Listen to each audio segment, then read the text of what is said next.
Hello students.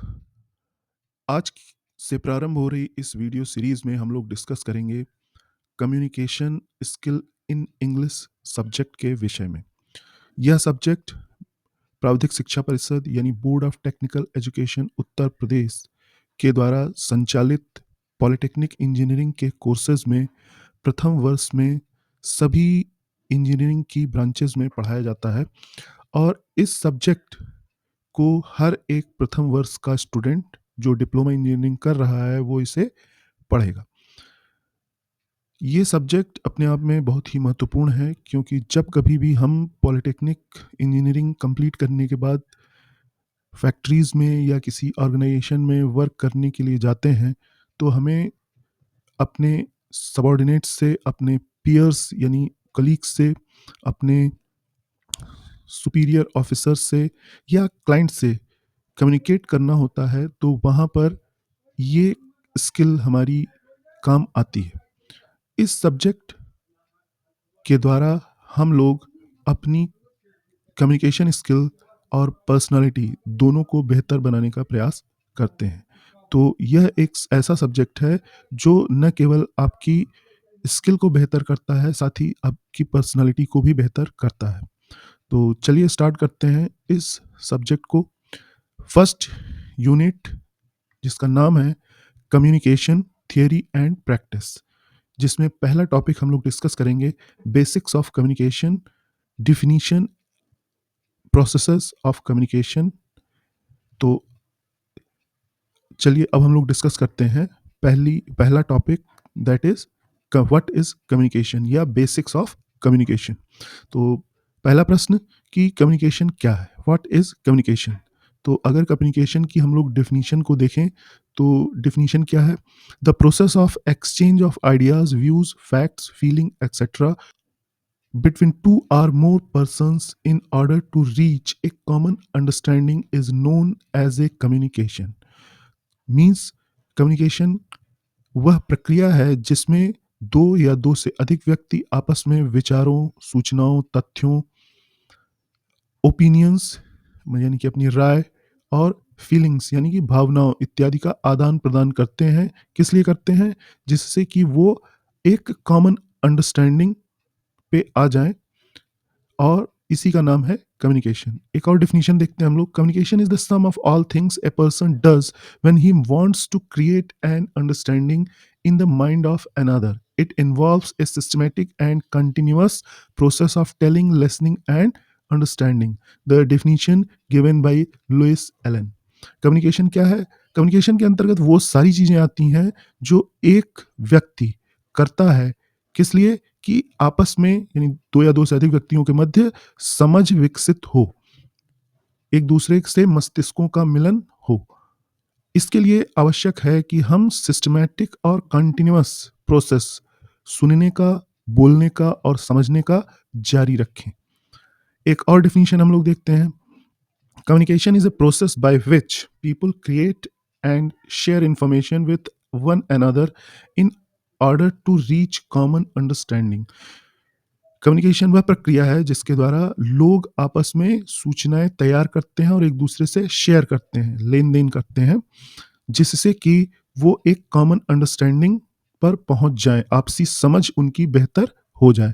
तो कुल मिला के कम्युनिकेशन का उद्देश्य हमारा क्या है, आपसी समझ को बेहतर करना, एक दूसरे की ज़रूरतों को समझना, एक दूसरे की ज़रूरतों को जानना और उस अनुसार रिस्पॉन्स देना।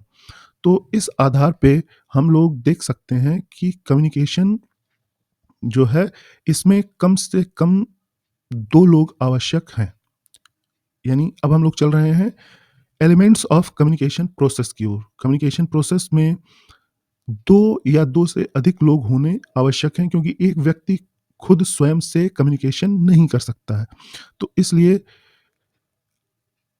कम्युनिकेशन के प्रोसेस में सेंडर और रिसीवर 2 लोग। Sender is the one who conveys his thoughts, message और ideas to the receiver. Sender वह व्यक्ति है, सेंडर यानी प्रेषक, शुद्ध हिंदी में कहें तो प्रेषक। प्रेषक वह व्यक्ति है जो अपने विचार, अपने संदेश या अपने आइडियाज को किसी अन्य व्यक्ति को भेजता है। वह व्यक्ति सेंडर यानी कि प्रेषक कहलाता है। Sender is actually the source of communication process. Communication process में सेंडर जो होता है वो सूचनाओं का उद्गम यानी कि सोर्स होता है। यहीं से जो कम्युनिकेशन प्रोसेस है इसी से स्टार्ट होता है, क्योंकि यही वो व्यक्ति है जिसके मन में विचार आता है कि हमें किसी से कुछ कहना है। Next is the message. Message यानी संदेश। संदेश क्या है? It is the subject matter of communication. Communication के सब्जेक्ट मैटर को हम मैसेज का नाम दे सकते हैं, जिसके अंतर्गत आइडियाज, फीलिंग या सजेशंस या order, request, whatever the requirement of communication there. तो जिस तरह की आवश्यकता है उस हिसाब से उसके अनुसार हम आइडियाज या फीलिंग्स, आइडिया मतलब विचार, फीलिंग मतलब भावनाएं, सजेशन यानी सुझाव या ऑर्डर यानी आदेश, रिक्वेस्ट यानी कि प्रार्थना, ये हम दूसरों को भेजते हैं। तो जो सेंडर है वही मैसेज को क्रिएट करता है, डिपेंड्स अपॉन कि वो क्या कहना या क्या करना चाहता है। फिर next part is communication process is encoding. Encoding means the process of converting our message into receiver understandable form. यानी रिसीवर के समझने योग्य भाषा में, रिसीवर के समझने योग्य तरीके में अब हम जो है जो मैसेज को कन्वर्ट करते हैं वो जो है इनकोडिंग कहलाता है। अब वो हमारा कन्वर्जन कुछ भी हो सकता है। हम सेंडर को ओरली, वर्बल या नॉन वर्बल तरीके से मैसेज सेंड कर सकते हैं, जिसमें हम वर्ड्स का सहारा ले सकते हैं, पिक्चर्स का सहारा ले सकते हैं, इशारों का सहारा ले सकते हैं या सिंबल्स का सहारा ले सकते हैं। जिस किसी भी तरीके से जो रिसीवर है वो मैसेज को समझ सके। Next, fourth part, fourth element of communication is media. Media means the path or channel or medium through which the encoded message is transmitted to the receiver. यानी मीडिया वो माध्यम है, वो रास्ता है, वो चैनल है जिसके माध्यम से जो मैसेज है वो जाता है रिसीवर के पास, यानी सेंडर भेजता है जिस माध्यम से। अब ये कुछ भी हो सकता है, जैसी आपकी ज़रूरत है। हम फेस टू फेस कम्युनिकेशन कर सकते हैं या वाया टेलीफोन, मोबाइल कर सकते हैं। तो उसमें मोबाइल नेटवर्क या टेलीफोन लाइन आपका मीडिया का काम करती हैं। हम पत्र लिख के भेज सकते हैं या इंटरनेट के थ्रू ईमेल कर सकते हैं। तो ये जो चीज़ें हैं ये मीडिया यानी मीडियम, पाथ, चैनल यानी रास्ते का काम करती हैं, जिसके माध्यम से सेंडर से रिसीवर तक मैसेज पहुंचता है। The fifth element of communication process is decoding. Decoding means the process of translating the encoded message into effective language। यानी कि जो सेंडर ने मैसेज हमारे पास भेजा है, रिसीवर के पास भेजा है, रिसीवर उसको पढ़ता है, उसको समझने का प्रयास करता है, जिससे कि वो जो सेंडर के मैसेज का रिस्पॉन्स दे सके। तो ये प्रोसेस कहलाता है डी कोडिंग। ठीक, जो सिंबल्स भेजे हैं उसको समझना, इशारे किए हैं उनको समझना और समझकर उसके अनुसार रिएक्ट करना, रेस्पॉन्स देना या जो भी उसको उससे अपेक्षा की गई है उसको करना। The sixth element of communication process is receiver. Receiver is the person who receives the message of the sender is known as receiver। यानी जैसा कि अगर हम लोग क्लासरूम में स्टडी चल रही है तो teacher is the sender and students are receiver. तो receiver is the person who receives the message and react after that. Then the seventh element of communication process is feedback. Feedback means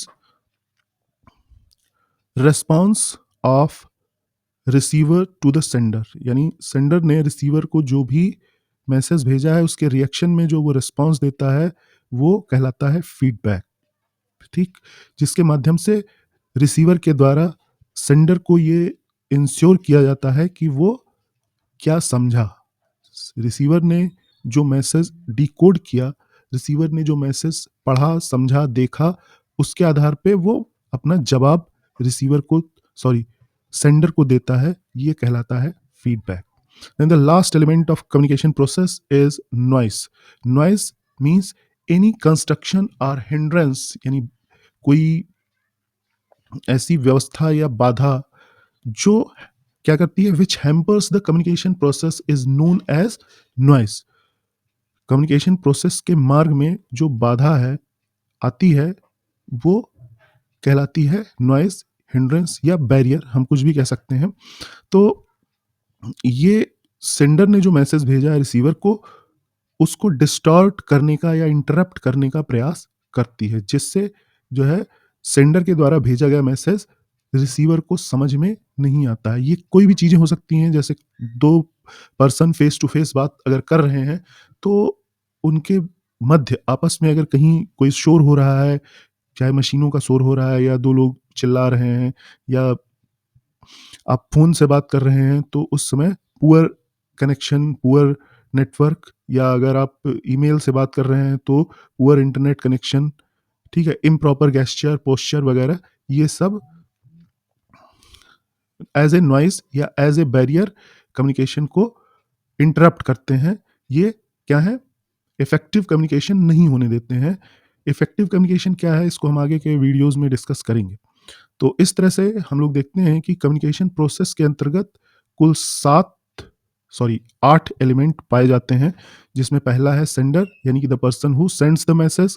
second is message. Message means the idea, knowledge, opinion या feeling. जो content है, subject in issue है, जो sender के द्वारा दूसरे लोगों को भेजा जा रहा है. इनकोडिंग क्या है, इनकोडिंग वह प्रक्रिया है जो मैसेज को user understandable, receiver understandable form में कन्वर्ट कर रही है. Then media. Media is the medium. Media क्या है, मीडिया एक माध्यम है जो कि जिसके द्वारा सेंडर के द्वारा भेजा गया मैसेज रिसीवर तक पहुंचाया जा रहा है. Then decoding. Decoding is the process of understanding message by receiver. Receiver ने जो मैसेज प्राप्त किया, पढ़ा, उस मैसेज को वो समझने का प्रयास करता है, that is decoding. And then receiver is the person who receives the message. And then feedback is the response of receiver to the sender. And last one is noise. Noises are the barrier for effective communication. So it was all about communication process and definition of communication. Hope you will understand. हमें उम्मीद है कि आप लोगों ने इसे समझा होगा. अब आज के वीडियो का एक और टॉपिक हम इसमें कवर करना चाहेंगे, that is purpose of communication. कि कम्युनिकेशन के उद्देश्य, क्यों कम्युनिकेशन किया जाता है. Communication serves as a powerful tool to serve various purposes in personal as well as professional life. Communication हमारे जीवन में, चाहे वो व्यक्तिगत जीवन हो, चाहे व्यावसायिक जीवन हो. व्यावसायिक जीवन मतलब फैक्ट्रियों में या कंपनियों में, किसी ऑर्गेनाइजेशन में, अपने ऑफिसेज में हम जिस तरीके से काम करते हैं, दोनों ही जगहों पे एक बहुत ही महत्वपूर्ण भूमिका निभाता है. हम सभी ये इमेजिन कर सकते हैं कि अगर हम बिना कम्युनिकेशन के रहें तो हमारा जीवन कैसा होगा, और अगर हम अपने जीवन में सभी अपने उद्देश्यों को पूरा करना चाहते हैं तो ऐसी स्थिति में हमें प्रॉपर कम्युनिकेशन, इफेक्टिव कम्युनिकेशन करना होगा. तो इस पार्ट में हम लोग देखेंगे कि कम्युनिकेशन कहाँ कहाँ काम आता है. तो first one is to instruct, यानी लोगों को इंस्ट्रक्शन देना, निर्देश देना. अब जैसे किसी ऑर्गेनाइजेशन में कोई सीनियर ऑफिसर अपने जूनियर्स को इंस्ट्रक्शन देता है, क्लासरूम में टीचर्स स्टूडेंट्स को इंस्ट्रक्शन देते हैं कि आप ये असाइनमेंट करके लाइए. सीनियर स्टूडेंट्स जूनियर स्टूडेंट को कोई इवेंट ऑर्गेनाइज हो रहा है, जैसे फ्रेशर फंक्शन ऑर्गेनाइज किया जा रहा है, तो उसमें इंस्ट्रक्शन देते हैं कि आप ये परफॉर्मेंस दीजिए या ये कार्य कीजिए. तो इस तरह से फैमिली में फादर अपने बच्चों को इंस्ट्रक्शन देते हैं कि ऐसे आप पढ़ाई कीजिए. तो इस तरह से जीवन के हर क्षेत्र में हम देखते हैं कि लोग एक दूसरे को इंस्ट्रक्शन देते हैं, निर्देश देते हैं. Next is to educate and train, यानी लोगों को शिक्षित और प्रशिक्षित करना. तो हर एक ऑर्गेनाइजेशन को समय के साथ अपडेट होना है, तो इसके लिए लोगों को एजुकेट होना है और ट्रेन होना है, शिक्षित और प्रशिक्षित होना है। तो एजुकेशन एंड ट्रेनिंग प्रोग्राम्स जो है ये इंफॉर्मेशन देने के साथ साथ लोगों को प्रेरित भी करती हैं कि आप जो है ये कार्य बेहतर तरीके से करें, इस ढंग से करें, कार्य करने का सही तरीका क्या है, क्या प्रिकॉशंस लेने हैं, सारी चीज़ें हम लोग कम्युनिकेशन के माध्यम से ही कर पाते हैं। Next is to motivate. Motivate means प्रेरित करना, किसी व्यक्ति को मोटिवेट करना कि वो अपना कार्य करने के लिए तत्पर हो जाए और अपना बेस्ट परफॉर्मेंस दे। यानी किसी व्यक्ति के मन में वो भाव उत्पन्न करना, ऐसा उसे पॉजिटिव या नेगेटिव तरीके से, यानी कुछ प्रलोभन देकर या कुछ थ्रेटनिंग धमकी देकर उसके मन में ये भाव पैदा किया जाता है कि आप ये कार्य करें जिससे आपको ये फायदा होगा, नहीं करेंगे तो ये नुकसान होगा। That is motivating.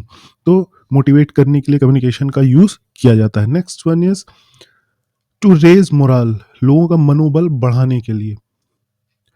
तो मनोबल बढ़ाने के लिए टीम मेंबर्स का, टीम लीडर्स या मैनेजर्स जो हैं वो उनके अंदर फीलिंग्स पैदा करते हैं, हाई मोरल ग्राउंड पे उनको मोटिवेट करते हैं और समस्याओं का समाधान ढूंढने के लिए, समस्याओं से निपटने के लिए उन्हें प्रोत्साहित करते हैं। तो इसके लिए भी इफेक्टिव कम्युनिकेशन की आवश्यकता होती है। नेक्स्ट इज टू काउंसिल, यानी लोगों को समझाना, उन्हें सलाह देना, जिससे कि उनकी जो समस्याएं हैं, उनके मन में जो डिप्रेशन है, डर है, स्ट्रेस है, इमोशनल इश्यूज हैं, वो सारी सॉर्ट आउट हो जाए और वो सही तरीके से अपना कार्य करें। Next to persuade. Persuade means मनाना, किसी को कोई कार्य करने के लिए मनाना। जैसे घर में बच्चे होते हैं, माता पिता को मनाने की कोशिश करते हैं कि हमें ये कोई स्पेसिफिक खिलौना, या थोड़ा बड़े स्टूडेंट वो बाइक दिलाइए या मोबाइल दिलाइए, तो मनाने की कोशिश की जाती है। That is called persuasion. तो परसुएड ये एक इंपॉर्टेंट पर्पस होता है। कंपनीज में भी जो एग्जीक्यूटिव होते हैं, सेल्स एग्जीक्यूटिव होते हैं, वो क्लाइंट को मनाने की कोशिश करते हैं कि आप हमारी कंपनी का प्रोडक्ट खरीदें। जो किसी प्रोजेक्ट पे काम कर रहे अधिकारी होते हैं, वो अपने बोर्ड ऑफ डायरेक्टर्स को मनाते हैं कि हमें इस प्रोजेक्ट पे काम करने की, या इस प्रोजेक्ट में जो एक्शन हमें लेने हैं उसको अप्लाई करने की आप परमिशन दीजिए। तो दैट इज कॉल्ड परसुएशन, जिसमें कई बार इमोशनल अपील भी होती है। Next is to appreciate. Appreciate means प्रशंसा करना। Communication is used to praise and appreciate someone. हम कोई व्यक्ति अच्छा कार्य करता है तो उसकी प्रशंसा करते हैं, उसके कार्यों की सराहना करते हैं। तो ऐसा जो है सीनियर्स के द्वारा, सीनियर अधिकारियों के द्वारा, मैनेजर्स के द्वारा अपने सबऑर्डिनेट्स के अच्छे कार्यों को प्रोत्साहित करने के लिए किया जाता है। Next, develop interpersonal relationship. दो या दो से अधिक व्यक्तियों के मध्य जो संबंध है उनको बेहतर बनाने के लिए, उनको और सकारात्मक, पॉजिटिव एंड इफेक्टिव स्वरूप देने के लिए भी कम्युनिकेशन का यूज किया जाता है, जिससे लोग आपस में एक दूसरे के साथ बेहतर अंडरस्टैंडिंग डेवलप करके आगे बढ़े और अपने अपने लक्ष्य को प्राप्त करें। Next one is to inform. Inform means सूचित करना, सूचना देना। तो कम्युनिकेशन का सबसे ज़्यादा यूज़ इन्फॉर्म करने में लोगों को होता है, जिसमें हम लेटर्स के माध्यम से किसी विषय पर लोगों को सूचना देते हैं, और ये फॉर्मल और इनफॉर्मल दोनों ही जगहों पे होता है। हम अपने रिलेटिव्स को भी, घर में कोई शादी पड़ी है तो सूचना देते हैं कि शादी इस डेट में है, आप इसमें उपस्थित जरूर रहें। इसी तरह से जो है कोई मीटिंग होनी है किसी ऑर्गेनाइजेशन में, तो जो भी मेंबर्स हैं उस टीम के, उस मीटिंग में जो भी मेंबर्स उपस्थित रहने चाहिए, प्रेजेंट रहने चाहिए, उन सभी को इन्फॉर्म किया जाता है। तो इस तरह से हर एक कार्य के लिए जो भी संबंधित व्यक्ति हैं जिनको उस कार्य को करना है, उन सभी को उस कार्य को करने के लिए सूचित किया जाता है। Next one is to evaluate. Evaluate means मूल्यांकन करना। अब मूल्यांकन, जैसा आपने कार्य किया है वैसा उसका मूल्यांकन होगा, ठीक। तो कोई भी व्यक्ति अच्छा कार्य कर रहा है, अच्छा कंट्रीब्यूशन दे रहा है ऑर्गेनाइजेशन के प्रोग्रेस में, तो उसे अप्रिशिएट किया जाता है। कोई स्ट्रगल कर रहा है, अप टू द मार्क उसका परफॉर्मेंस नहीं है, तो उसे क्रिटिसाइज भी किया जाता है। तो ऐसी स्थिति में इवेल्युएशन के पर्पस से भी कम्युनिकेशन का यूज किया जाता है। Next one is to direct. Direct means निर्देश देना। तो टॉप मैनेजर्स के द्वारा या सीनियर मैनेजर्स के द्वारा अपने सबॉर्डिनेट्स को समय समय पे डायरेक्शन दिए जाते हैं, उन्हें गाइड किया जाता है। तो इसके लिए भी कम्युनिकेशन यूज किया जाता है। ये ओरल भी हो सकता है और रिटन भी हो सकता है। नेक्स्ट इज टू इन्फ्लुएंस, यानी लोगों को प्रभावित करना। जो भी लोग से आप कोई काम लेना चाहते हैं उन्हें इन्फ्लुएंस करते हैं। जैसे कि जो पॉलिटिकल लीडर्स हैं वो जगह जगह रैली करते हैं, सभाएं करते हैं, ठीक है, message, video message, audio message, और आपके जो पोस्टर्स वगैरह होते हैं वो सब भी एक तरह का कम्युनिकेशन का माध्यम है। तो उसके माध्यम से अपनी योजनाएं लोगों में बताते हैं जिससे कि लोग इन्फ्लुएंस हो, प्रभावित हों और उन्हें वोट दें। Next is to build image. ठीक, तो कोई भी ऑर्गेनाइजेशन अपनी एक गुडविल डेवलप करना चाहती है सोसाइटी में, तो उस इमेज को बिल्ड करने के लिए लोगों से कम्युनिकेट करती है, खासकर पब्लिक एट लार्ज से। मास कम्युनिकेशन का एक ये तरीका होता है, तो जिसके लिए एडवर्टाइजिंग एक बहुत अच्छा माध्यम है। तो एडवर्टाइजिंग भी एक तरह का कम्युनिकेशन ही है। तो ये सारे लगभग मोर देन 10 पर्पसेस हम लोगों ने डिस्कस किए जिसमें कम्युनिकेशन का यूज़ होता है। तो इस तरह से अगर हम लोग ध्यान से देखें तो हमारे लाइफ के किसी भी एस्पेक्ट में, किसी भी पक्ष में, चाहे वो हमारी पर्सनल लाइफ हो, चाहे वो हमारी प्रोफेशनल लाइफ हो, हर जगह कम्युनिकेशन का यूज़ है। तो देखते हैं आगे हम लोग नेक्स्ट वीडियो में कि what are the forms of communication. Next video में हम लोग डिस्कस करेंगे what are the forms of communication, communication के स्वरूप क्या हैं। तो thank you, have a nice day. फिर मिलते हैं अगले वीडियो में। Thank you.